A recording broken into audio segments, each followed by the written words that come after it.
The story begins with Frank Costello, a name that carries weight in Boston's underworld. He's not just a mafia boss, he's the boss. The kind who walks into a local supermarket not to shop, but to collect protection money. No one argues. No one dares. In the middle of his usual rounds, something unexpected happens. A young boy, orphaned, quiet, watching, catches Frank's attention. His name is Colin. Most people would have told the kid to scram. But not Frank. For reasons only he understands, he doesn't get angry. Instead, he buys the boy everything he needs. Groceries, full bags, no questions asked. In a world as cold as Frank's, that one gesture feels strangely out of place. A rare kindness from someone who rarely shows any. Colin's background couldn't be more different. He's a devout Catholic kid, sitting in pews and listening to sermons, trying to hold on to something pure. But as time passes and his bond with Frank deepens, something shifts. That clean-cut faith begins to erode. Frank isn't just any gangster. He's smart, dangerously so, magnetic. He speaks with power, walks like he owns the city, and most of the time he kind of does. And Colin, like a sponge, soaks it all in. The confidence, the strategy, the way people move when Frank walks in. Years pass. Colin grows up, and if you didn't know any better, you'd never guess where he came from. He doesn't stay in Frank's shadow. Not exactly. Instead, he joins the police academy. A clean badge, a respectable future. But of course, that bond with Frank, it never really goes away. Because it was Frank who nudged him in that direction in the first place. Not for justice, not for reform, but for strategy. Frank saw what Colin could be. A cop with loyalty in the wrong direction. His eyes and ears inside the Boston PD. And sure enough, Colin thrives. After brutal training and relentless exams, he earns his place. Then, not long after, he nails the exam to become a detective. His future lights up. High-profile cases. Real power. A dream on paper. But he's not the only one climbing the ranks. Billy, one of his classmates, also passes the detective exam. But Billy doesn't get applause. He gets suspicion. See, Billy's background is a mess. A criminal family. Relatives deep into the drug world. A last name linked to murder investigations. And yet, somehow, his brain doesn't match the bloodline. His test scores are brilliant. Smart enough to be anything, even an astronomer if the stars had aligned differently. There's tragedy too. Billy's uncle once worked for Frank Costello. His mother recently died from an overdose. It's the kind of profile that gets noticed and used. Instead of joining the detective squad like Colin, Billy is pulled into something else entirely. A deep cover mission. Infiltrate the Mafia. His family name and criminal lineage make him the perfect candidate. But to make it real, to make it believable, they'll send him to prison just for a few months. Enough to sell the lie. When Billy finally gets out, he doesn't go back to the academy. He heads straight to his cousin's place, a known drug dealer. The streets are already buzzing. Word is Billy got fired from the force. And thanks to his prison time, everyone believes it. It's the perfect setup. That night, he's meant to meet the Mafia. His uncle's name still means something, even in death. But not everyone's convinced. Some of Frank's men aren't sure Billy has what it takes. Billy doesn't argue. He proves it. In a bar, he purposely picks a fight, subtle at first, then loud enough to turn heads. Costello's right-hand man, Arnold, takes notice. Exactly what Billy wanted. The plan works. And as he moves deeper into Frank's world, the scale of it becomes clear. Frank's empire is massive, and it's getting bigger. The Boston police can't touch him. Even the FBI's involved, and still, nothing sticks. Then it happens. A few days later, a high-tech chip theft hits a long-range missile factory. And just like that, chips worth $1.6 billion vanish into thin air. Turns out, the man behind the chip theft is a former employee at the missile factory. He knew the place inside and out. It was supposed to be a clean arrest, in and out. But when the police move in to get him, they find something else entirely. His body, dumped in a trash bin like yesterday's garbage. It doesn't take long for the FBI to point fingers. All signs lead back to one name, Frank Costello. They're convinced he's behind the whole thing. The theory? He plans to sell the stolen ships to the Chinese government. And if that's true, they're looking at a national security nightmare. In a strange twist, Colin, who's still the department's rising star, gets assigned to the case. No one suspects a thing. And with him quietly feeding intel to Costello behind the scenes, Frank slips past surveillance like it's nothing. No trail, no slip-ups, just clean exits and locked doors. On the way back to his office one afternoon, Colin literally runs into someone, Dr. Melline, a sharp, beautiful psychologist. She's the kind of woman who doesn't fall for just anyone. But Colin, well, Colin learned charm from the best. He turns it on like a light switch. And in just a few moments, he's got her intrigued. Meanwhile, Billy is just trying to lay low. He's sitting at a supermarket, grabbing a quiet bite to eat. That peace doesn't last long. A few men from a rival Mafia crew show up. Loud, rough, looking to collect a debt. Their violence is out in the open, and the way they treat the guy they're shaking down, it turns Billy's stomach. And he snaps. Without hesitation, Billy launches into them. It's not a fair fight, it's a statement. He takes them down fast, brutally, until they're left reeling and broken on the floor. The punches do damage, not just to them, but to Billy too. One of his hands ends up in a cast. But word spreads fast. That night, Billy's relaxing at a bar, trying to decompress, when he's called into a private room. The tone shifts. This isn't casual anymore. That fight, it made noise. Too much. Now, there's a target on his back. His face is known, and some people want revenge. Then comes the unexpected offer. Costello steps in. He tells Billy he'll protect him. But there's a price. Billy has to work for him. Simple. Or so it seems. But Frank isn't stupid. He knows how things work. And something about Billy feels off. Before the conversation even starts, Billy gets searched from head to toe. Costello's testing him, pushing for a slip. But Billy plays it cool. Just enough to pass. Even after the meeting, Frank's not entirely convinced. But he remembers Billy's uncle, the one who used to work for him. The loyalty, the history, it matters. It buys Billy a second look. A little benefit of the doubt. That's what finally softens Frank's suspicion. So Billy's in. Officially. And Costello doesn't waste time. He takes out the two Mafia members who were planning to take a swing at Billy. Quick, clean, no mess. It's almost effortless for him. Just a phone call and they're gone. Even smoother? Colin's role in covering it all up. He makes it look easy. Because to him, it is. Costello's already 10 steps ahead. He sets the stage perfectly, arranging for someone else to take the blame. A clean fall guy. And with that one move, Colin climbs even higher in rank. It's a win-win, and it solidifies his position even further. The next day, Billy is summoned again, this time directly by Costello.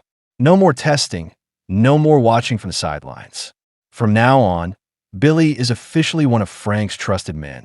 But that kind of trust doesn't come free. There's a price. And Frank makes it painfully clear. To prove his point, he pulls out a severed hand, cold, lifeless, and unforgettable. It belonged to someone who crossed him once. Just once. The message isn't subtle. Loyalty is everything. Betrayal is death. Billy's heart pounds. He nods, keeps his face steady. But underneath his shirt, a small device buzzes faintly. A wire. He's recording every word. From that moment on, Billy starts shadowing Arnold, Costello's right-hand man, through the city's underworld. Every job, every movement, every mission. Billy's there, earning trust, moving deeper.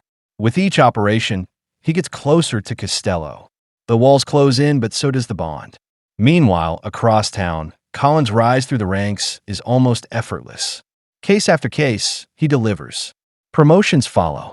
And before long, he's leading his own special investigative unit. The irony is thick. The higher Colin climbs in law enforcement, the more he protects the man he's supposed to take down. But Costello's interest in Billy goes beyond his performance. It's personal. Billy's family name, his late uncle's loyalty, his father's past, they all tie back to Frank. And in his eyes, that kind of legacy matters. At one point, he even suggests Billy should go back to school, put his intelligence to better use, something like what Colin did. But just as things seem to be running smoothly, trouble hits. One of Costello's men is arrested, a drug-related charge. The police want him to flip, to give up the location of the drug production facility. They press hard. Luckily for Costello, Colin is in charge of the case. And once again, Colin uses his position to shield Frank. He lets the man send out a warning, tells him how to get his crew out before the cops close in. Just like that, Frank buys himself more time. One more year to run his empire without interference. But for Billy, that year is unbearable. He watches body after body fall. He's there for the deals, the beatings, the killings, everything. And it eats at him every single day. The guilt doesn't go away. So he finds someone to talk to. Dr. Melline. He doesn't know she's with Colin. He only knows she listens. And that helps. She becomes his quiet outlet, the one person who sees the damage building inside him.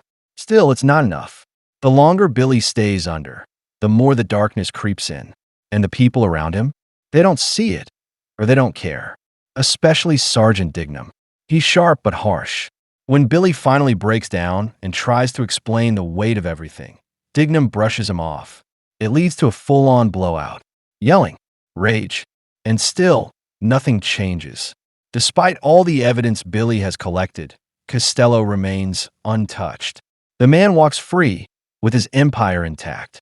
Billy knows he could testify. He's seen enough to bury Frank forever. But it's not that simple.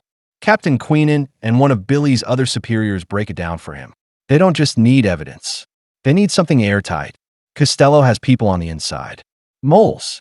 And they haven't found out who. That's why Billy's role matters more than ever. Because now, his position, torn between loyalty and the law, is more crucial than ever. The days started to blur for Billy. Somewhere along the way, he lost count of how many pills he'd taken. Sedatives. At first, they helped, took the edge off. But now, they just dragged him deeper into something he couldn't climb out of. One afternoon, desperate for more, he turned to Dr. Melline. She saw it in his face, the spiral he was in. She tried to say no, told him it wasn't helping, that he needed to stop. But Billy pushed harder. The conversation turned into a fight. Voices raised, walls tightening around them, until finally, worn down and full of guilt, she gave in. She handed him the prescription with shaking hands. Meanwhile, something else was happening in the background. Quietly, methodically, Colin's superiors were finally making their move. Intel had come through. Costello was preparing to sell the stolen chips to the Chinese government. The deal was set for that very night. The task force moved fast. A full-blown operation was underway to catch him in the act. But when Colin got wind of it, panic hit him like a wave. He knew what he had to do: warn Frank. But there wasn't much time. Worse, it felt like someone was watching him now. Captain Queenan, especially, was starting to tighten the leash. He was getting close.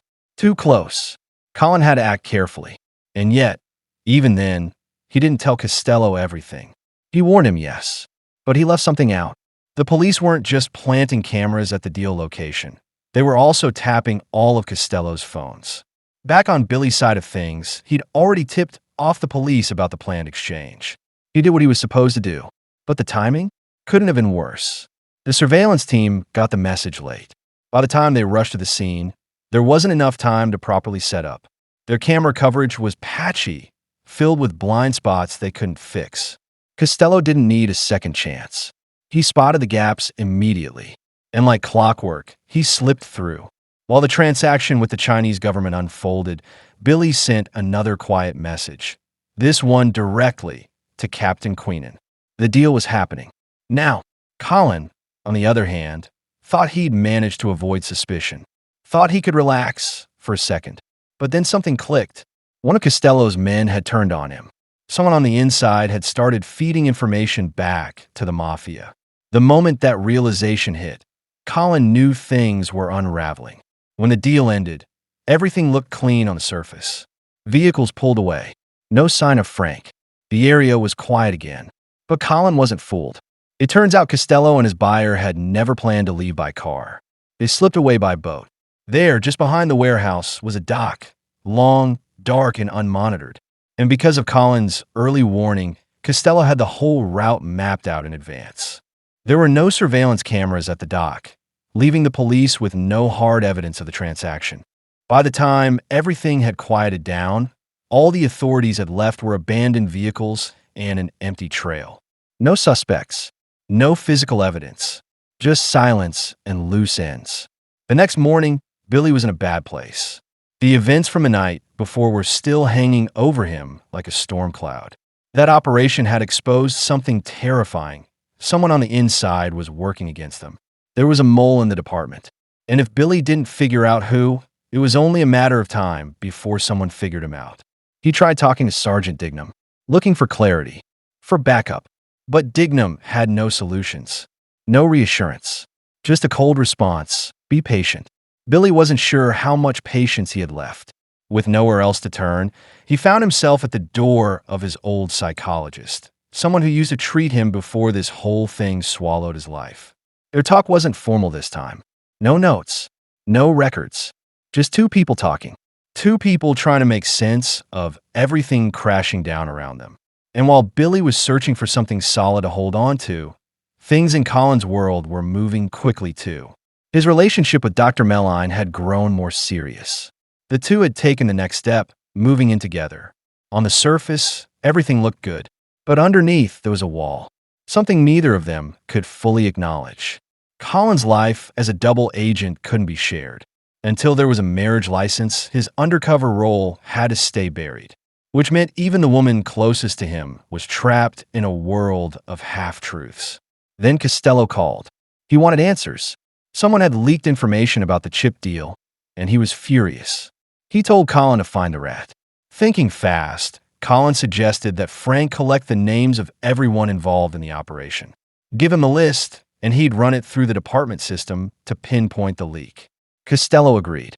But the second he ended the call, things took a turn. Captain Queenan and Sergeant Dignam approached Costello directly. No more games. They hit him with one question. Where were the real chips? The ones that had been handed off during the deal, the ones Colin had sold, were fakes. And just to make things more complicated, the buyers were arrested by the FBI soon after leaving the dock. But Costello? Still untouchable. Back at the precinct, all eyes turned to Billy. He was in the middle of an interrogation with a former member of Costello's crew. The man was high, barely coherent, but in his haze, he said something unexpected, something that changed everything. Costello wasn't just running the Mafia.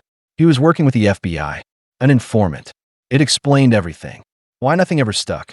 Why every case fell apart before it hit the courtroom. Billy's blood ran cold. If this was true, the entire operation, everything they'd sacrificed, had been meaningless. He rushed to tell Captain Queenan. They needed to act fast. If this got buried, Costello would disappear for good.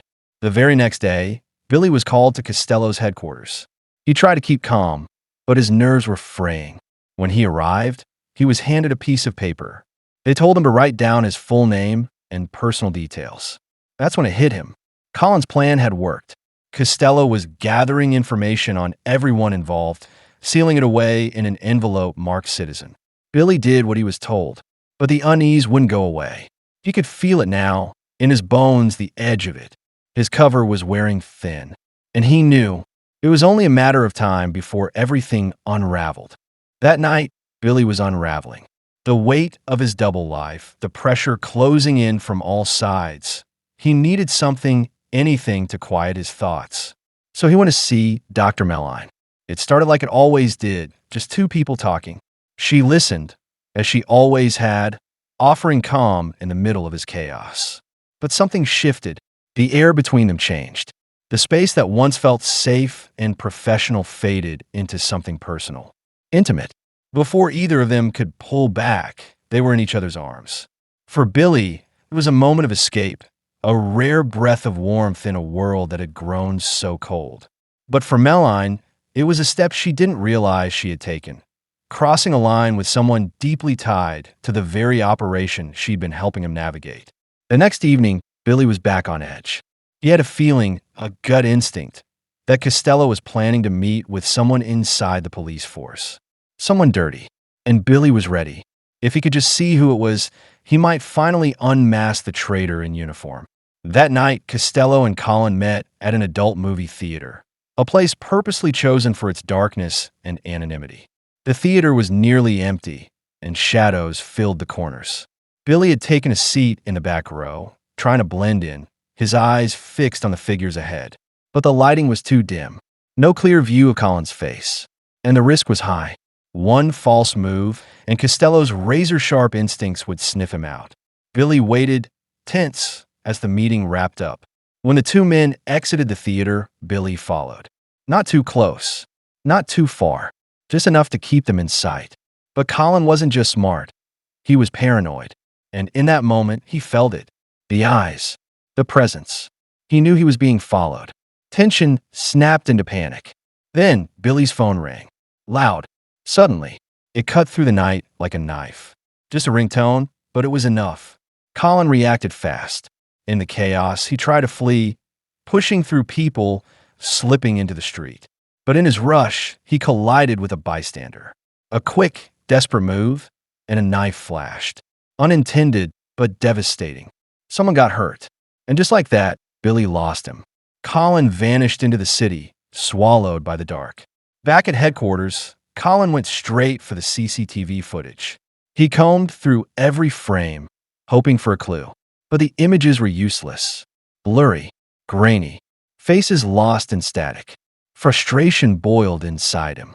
He was close, too close to being exposed. Every move felt riskier. Every second is tighter. That same night, Billy got a message. He was being summoned.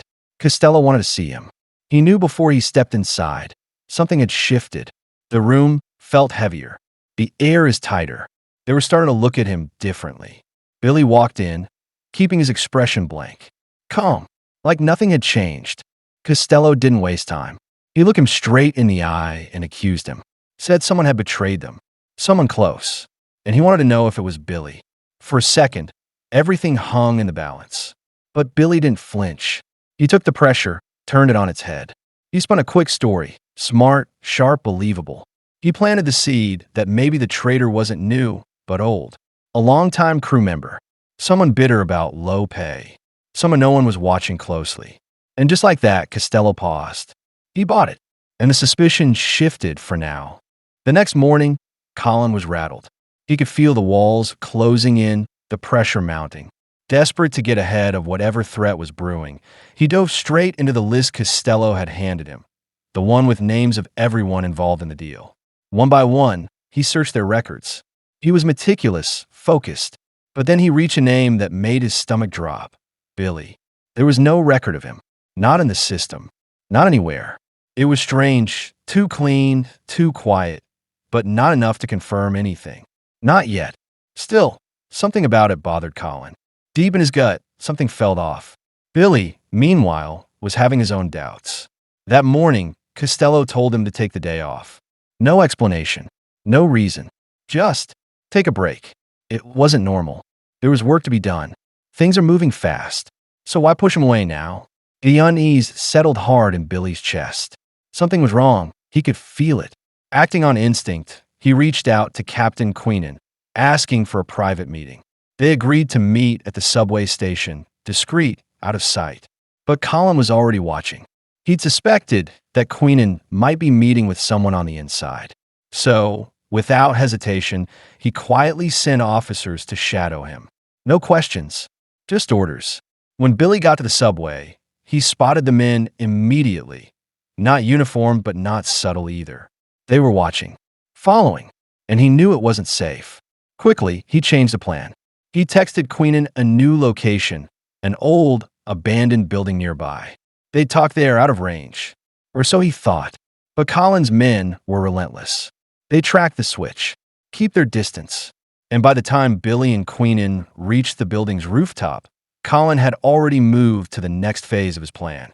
He sent word to Costello's crew, told them where to go. An ambush was set in motion. The Mafia didn't know who they were chasing. Not yet. They hadn't figured out that Billy was the one they were after. Just that someone close to Queenan was working against them. That same afternoon, Billy was summoned again, to that very same location. No warning. No clue that a trap was already being set. When he and Queenan arrived on the rooftop, the shift in energy was immediate. Something was wrong. They could feel it. And just like that, instincts kicked in.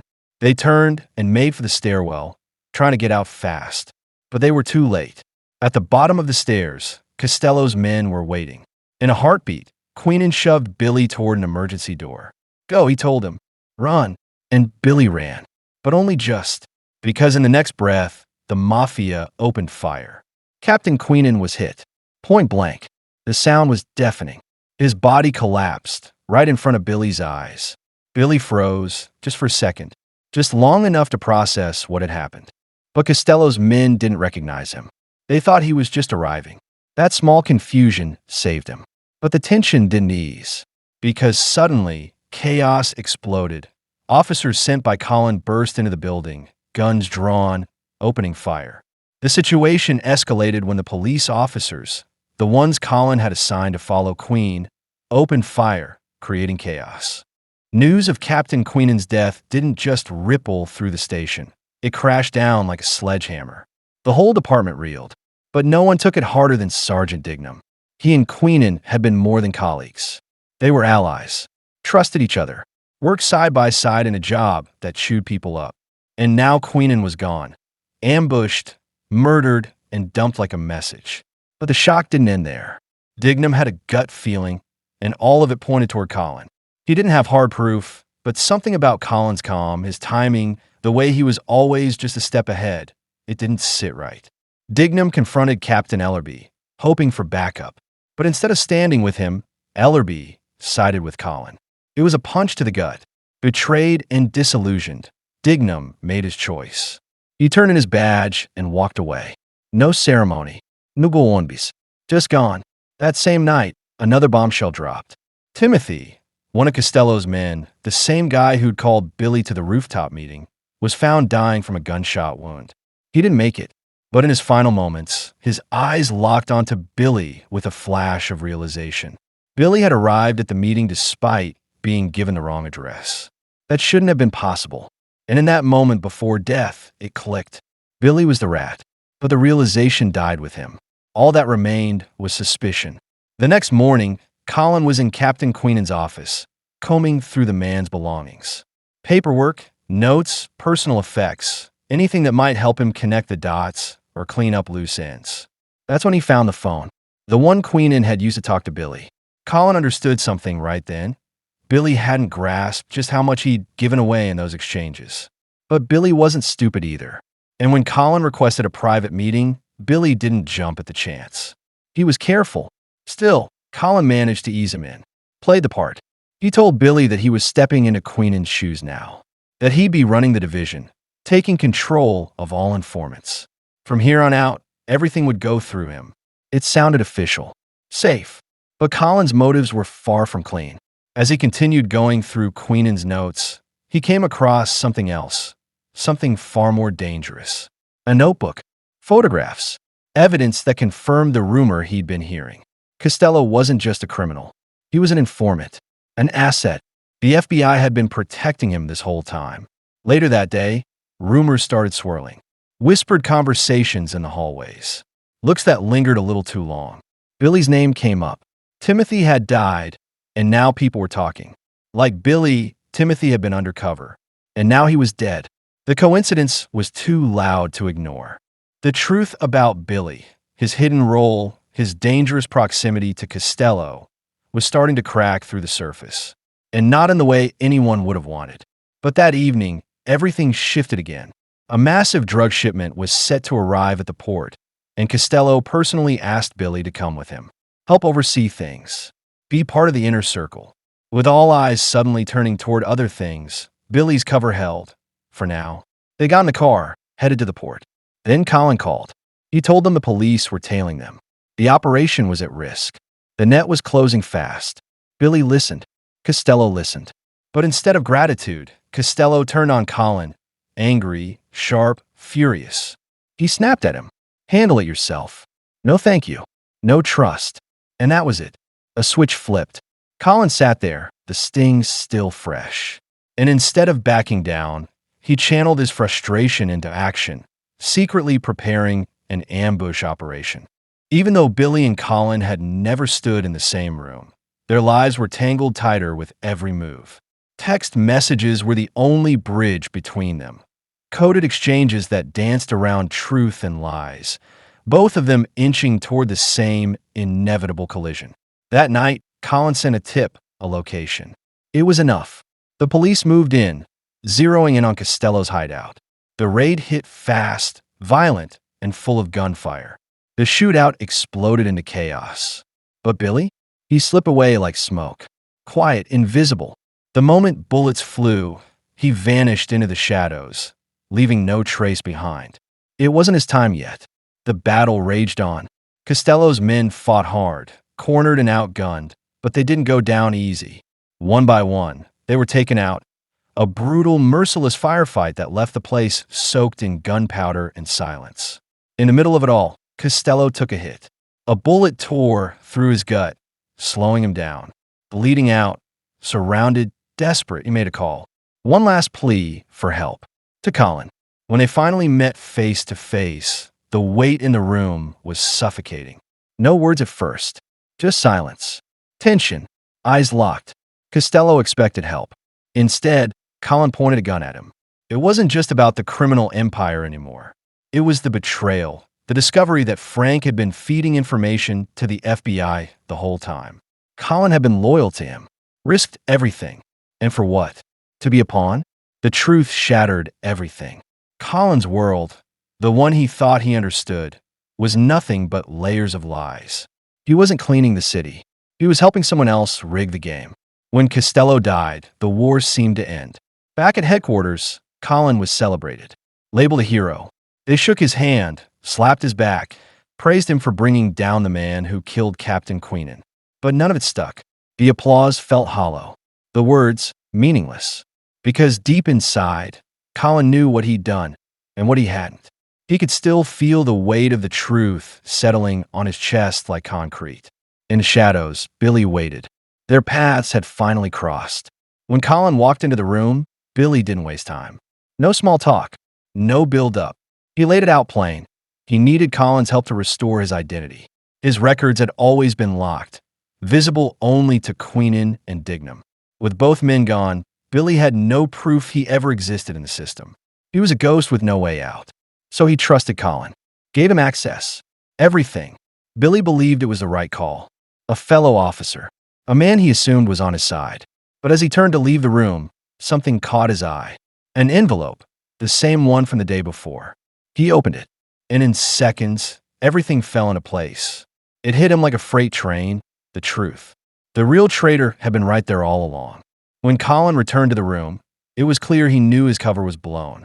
So, without hesitation, he walked to the computer and erased Billy's name from the database. Just like that, Billy was gone, a ghost again, and all remaining ties were severed.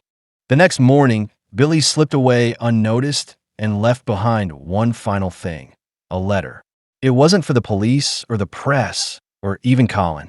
It was for the one person he still believed in, Dr. Melline, the only soul left who hadn't betrayed him. Inside that envelope wasn't just a goodbye. It was a safeguard, a last resort. Billy asked her to keep it hidden and to give it to Sergeant Dignam, but only if something happened to him. Across the city, life moved on. Dr. Melline and Colin, now living together, were growing closer with each passing day. She was pregnant, and for a moment, it felt like they were building something real, a fresh start untouched by everything that had come before. But nothing stays buried forever. That same morning, while cleaning the apartment, Dr. Melline found a second envelope. It had her name on the outside, but inside, the letter was meant for Colin. Curiosity, worry, maybe even fear took hold. She opened it. What she found inside shattered the fragile world she'd built with Colin. It was a recording. Billy's voice. Calm, composed, but cutting through like a blade. He explained everything. How the recording came from Costello's personal lawyer, and how, before his death, Costello had named Billy in his will. Apparently, in that brief, tense time together, Billy had earned the old man's respect. And with that, he'd left behind evidence. Evidence strong enough to expose Colin if he ever tried to erase the past. Soon after, Billy called. His voice on the other end of the line was sharp, but not angry. focused. He told Colin he had one chance to keep the secret buried, to meet him face to face. Alone. That final meeting wasn't a trap. It was a reckoning. Billy confronted Colin with everything. The betrayal. The deletion of his identity. The lies. Billy had risked his life for justice, and in return, Colin had tried to erase him from existence. The anger in the room was electric, but Billy held himself together. He had backup, fellow officers from their police academy days, men who still believed in doing the right thing.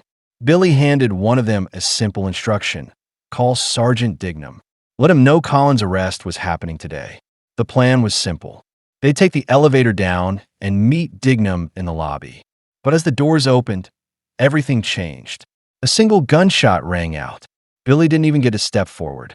He collapsed instantly, blood blooming across his shirt. Chaos erupted. Everyone froze. And there, holding the gun, was another cop. Or at least, that's what he looked like. But Costello had never mentioned him. And Colin had no idea who he really was. The truth? He was a hidden player, another Mafia man planted deep inside the system. But instead of gratitude or relief, Colin felt nothing. No hesitation. No pause. He raised his gun and shot the man dead, silencing another voice who could tie him to the truth. It was instinct now, survival at any cost. Later, at the department, Colin knew exactly what to do. He rewrote the narrative with ease, said that he and Billy had been working together, tracking down the mole responsible for Queenan's death, that Billy had died a hero, shot in the line of duty. And people believed him. They always did. Billy was given full honors, a formal funeral, flags, tears, salutes. But it was all built on a lie. The only person who didn't believe a word of it was Dr. Melline. She didn't say anything. She didn't need to. She knew the truth, and so did Billy. The letter he left her wasn't just for closure. It was a weapon, a fuse waiting to be lit. A few days later, Colin returned home after a normal day, shopping bags in hand, keys jingling at the door. He stepped inside and froze. Sergeant Dignam was waiting for him, standing silent in the middle of the room. No backup, no arrest warrant, just a gun. Colin didn't even have time to lie. One shot, quick, precise, final. Dignam didn't need a confession. He had the letter. He had the proof. And now he had justice. And in the end, every traitor met the same fate as Colin. The web of lies had unraveled, and with Colin's death, the story came to its bitter end.